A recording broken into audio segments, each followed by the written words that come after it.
Pass the basket. This is a weekly step meeting.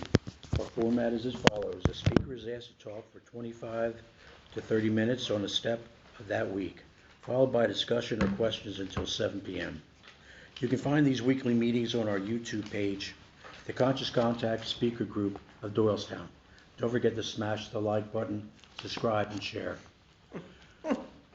That brings us to the speaker portion of the meeting on this day of April 24th, 2023, in Doylestown, PA, at the Monday night 6 o'clock Stay Alive Literature and Step Group at St. Paul's Lutheran Church. Tonight's speaker is Zach, and he will be sharing his experience on step 12. Please help me welcome Zach. What's going on, everybody? My name's Zach. I'm an alcoholic. Hey, Zach. And thanks for letting me come here, speak, be of service. I've never done a specifically just a single step speak for half an hour sort of thing. So but it's pretty cool. I like the concept. So I'm gonna I have no idea what I'm gonna say. I'm gonna just do my best.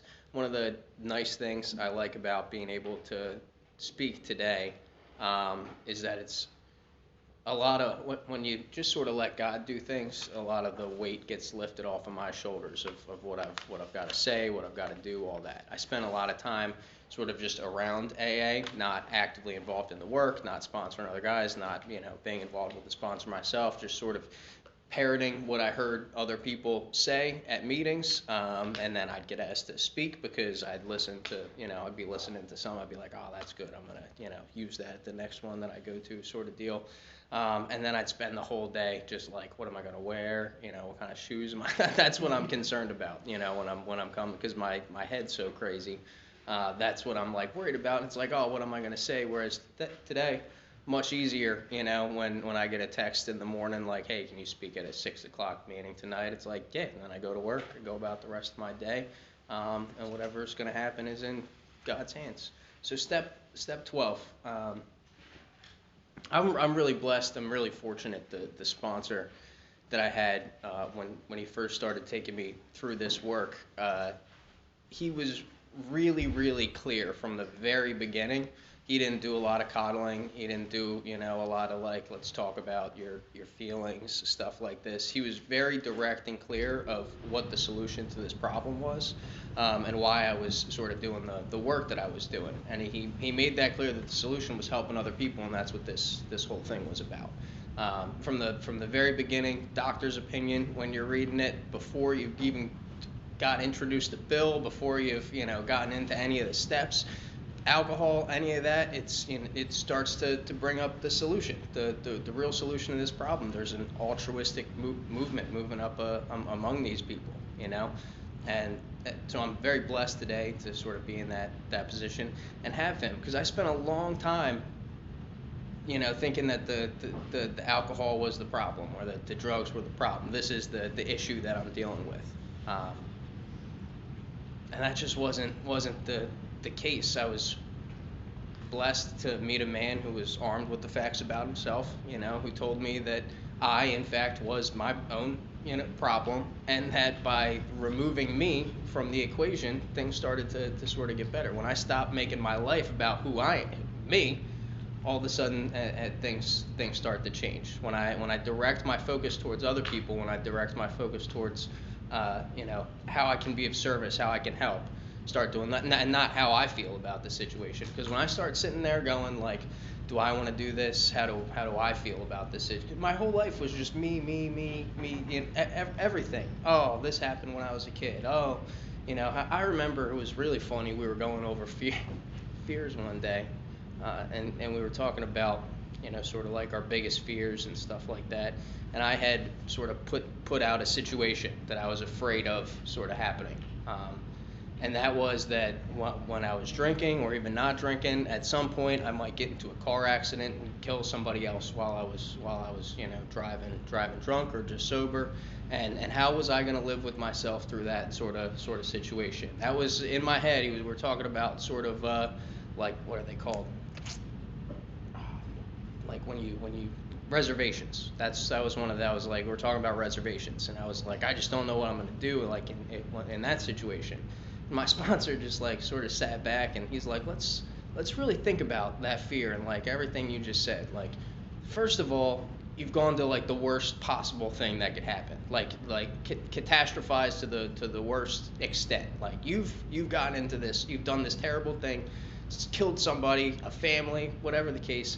And in this scenario, you're concerned about how that affects you and like you're you know how you're going to come out of that. Like that's where my head is at. I'm not even concerned about like the other things that are going on in this fake scenario that I've made up. It's all about how I'm going to feel and how I'm going to live with it, you know, through the entire thing, because that's how far my selfishness goes and sort of takes me.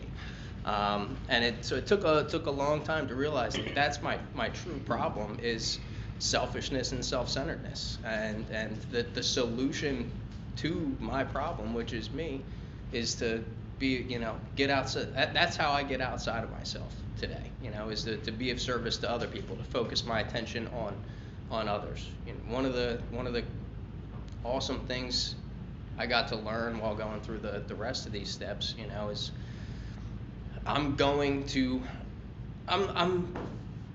not going to sit in being uncomfortable for a very long time. I'm not good at it. I'm not capable of it. You know, I'm going to serve something.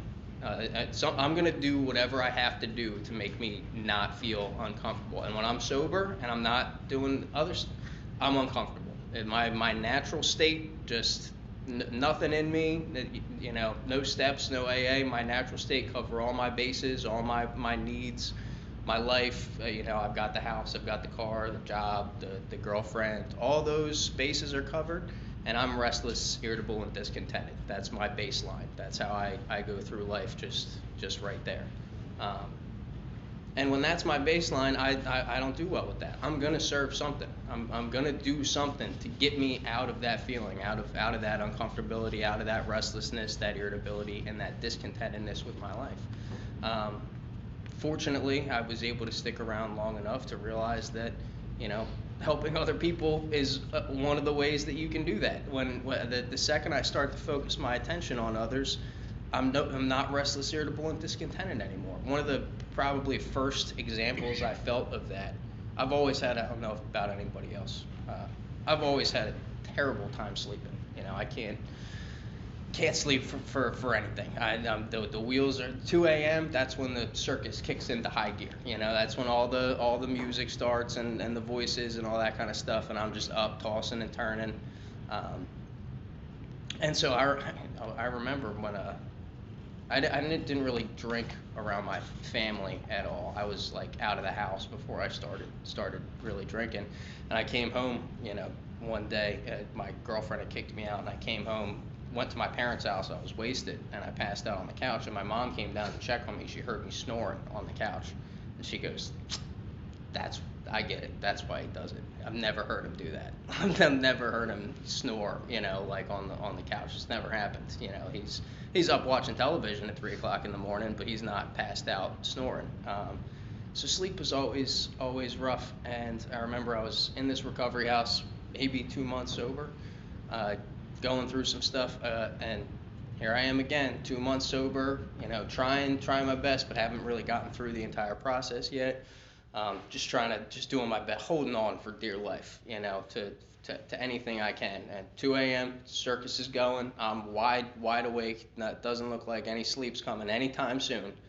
And this guy that I had met probably like a week before at a meeting, who I gave my phone number to, you know, he said he was struggling. I was told to, you know, reach out anytime somebody said that they were struggling. I gave him my phone number. I'm like, look, man, you know, I've only been sober like a couple weeks more than you, but here's my number. If you ever need anything, you know, give me a call. I usually can't sleep, so, you know, if it's late and you got nobody else, call me. And he took me up on that. You know, he called me. He was struggling. He was having a hard time. We probably spent about 15 minutes on the phone together, you know, give or take.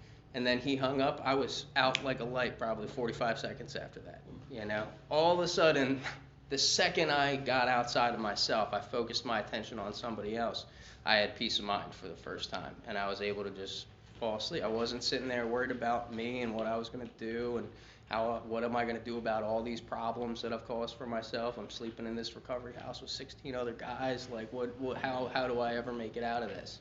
And all of a sudden, it was about somebody else for once. For just a minute, it was not about me. And all of a sudden, I can sleep like a baby. So that was a powerful experience because I woke up the next day and I was half aware of that fact. So yeah, it was going through the steps. My sponsor made it very clear the whole way through the reason you're doing that. You're not doing this for yourself anymore. Like, we're not even going through this work for you. You're not even doing it because if this is all for you, then you might as well go to the bar right now, because that's what Zach does when Zach goes to get what Zach wants and what Zach needs. That's exactly where my solution lies. It's cheap, it's easy, it's quick. He's like, the reason you're doing all this stuff is so that way you can carry this on and help the next guy with what I'm gonna show you through this work. That's what this whole thing's about. That's why you're here. That's why you're doing all this. So he made that really clear from the very beginning. So he took me through, and I had the opportunity and have the opportunity to sponsor other guys today as part of the 12-step process. And it's crazy. It's just I didn't have like the God as I understand him, it's not I had a very difficult time with it at the very beginning. It's not a place that I go to on Sunday. I don't really have that sort of conception, so it was really up in the air, and it still is today, but I'm a lot more okay with that fact now.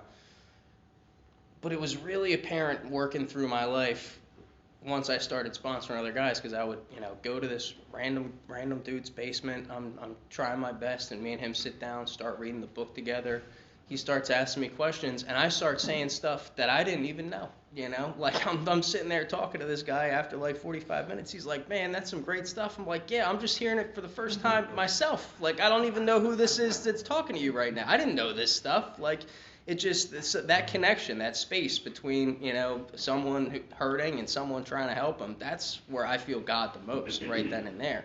Because it's very clear that it's got nothing to do with me. Because on my best day, there's no way I'm coming up with half of that stuff, and that's where it's taken me so far. And there's so many ways you can be a service, like there's so many people that you can help all the time. That's one of the things that I've really found is as far as like the practice and principles and all your affairs sort of thing. Like, you have no idea when I'm just out and about in my daily life. It's one thing to sponsor other guys, be at a meeting, be on your best behavior, like doing all that kind of stuff. What am I doing all that in between time? Because a meeting's only like an hour a day. A meeting with my sponsee might only be a couple hours a week, if that I'm actually taking all my time. How am I acting when I'm at work? How am I treating my wife and kid at home? How am I going about all that kind of stuff? How am I treating random strangers at Wawa? Because I could give you more than one example of a situation happening, and me running into someone just out in a random place, and next thing you know, I'm running into them at a meeting. What do I want that person to think about me when they walk in the room and they like sit down? Am I the guy that gave them the finger 20 minutes ago because they were driving, however, and they were oh, these are the people that are here, or do I want to be an example of what AA is? I always love when I mention, sorry if I'm talking too fast, when I mention that I'm in AA, sort of out in public, or to random people doing certain things, and a lot of the time the reaction that I get is a largely positive one. Like, when people think about members of AA, it varies, depending on who you're talking to, but I'd say more often than not, those people that I talk to all of a sudden are like, "Oh, good, this is a person of some sort of integrity." Like, that's who the person that I'm talking to is, that he's going to tell, "Oh, you're part of AA, so like, that's sort of your thing. Like, you're being honest with me, then I can trust you, more," which is surprising for a group of people. If any of you are anything like me, that wasn't the case for most of my existence. So that's the example that I sort of want to set. I got to do something really cool yesterday. Is my dad showed up, and got his 1 month coin at a meeting that I was chairing. Totally, had unrelated to. He had no idea I was chairing the meeting. I had no idea he had a month. He shows up at the meeting, and I get to hand him his, like month coin right there. And I had no idea my dad had any.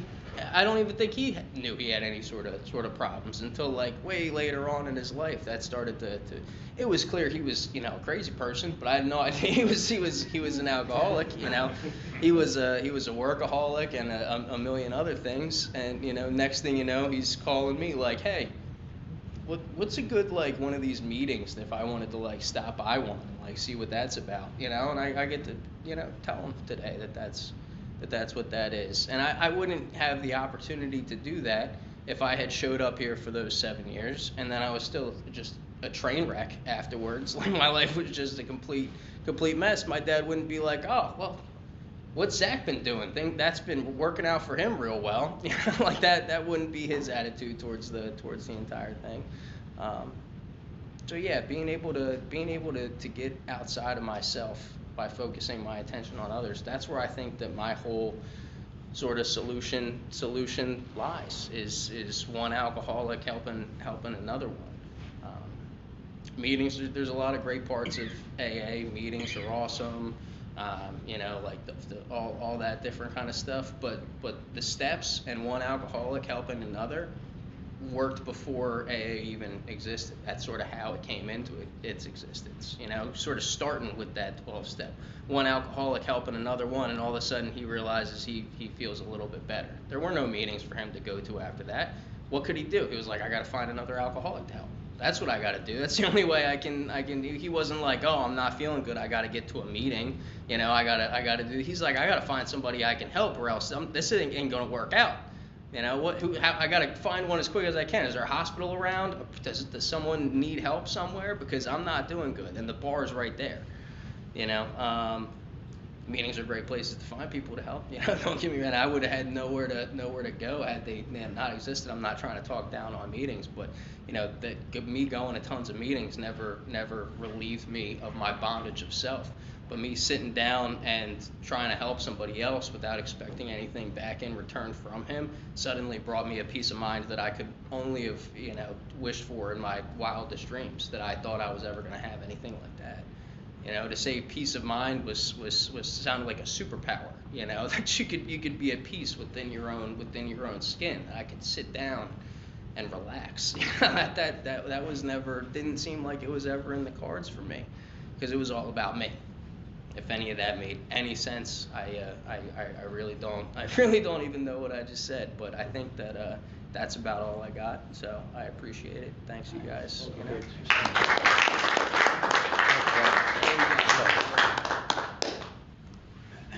Please limit your sharing to 3 minutes. Please keep your shares related to the step. If you feel like drinking or have had a drink today, please see me or speak to someone after the meeting. We ask that you please refrain from the use of profanity. We are in a church and on a spiritual journey. And with that, I open up the meeting.